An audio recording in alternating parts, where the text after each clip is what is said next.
danna subscribe sannan ku danna ƙararrawa. Da Ado Gwanja sun yi wani tafiya zuwa ƙasar Nijar. Adam Zango da Ado Gwanja da wasu da dama daga cikin jaruman Kannywood sun yi tafiya zuwa ƙasar Nijar domin gabatar da wata wasa. A inda hanyar su dawowa suka gamu da hatsari, har waɗansu daga cikinsu suka samu rauni, wayansu suka jikkata, wayansu kuma suka rasa ransu. A ɗaya daga cikin wanda suka rasa ransu akwai wani babban jarumi da ke ƙasar Nijar. A inda mutane suke ta cece-kuce cewa Adam Zango shi ma ya rasu.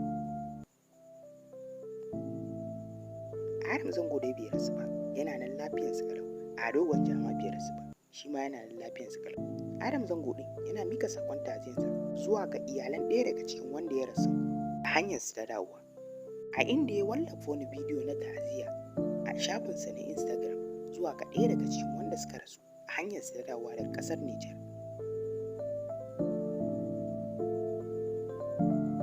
Kar ku manta, idan kun ji daɗin wannan labarin sai ku danna mana subscribe. Mun gode.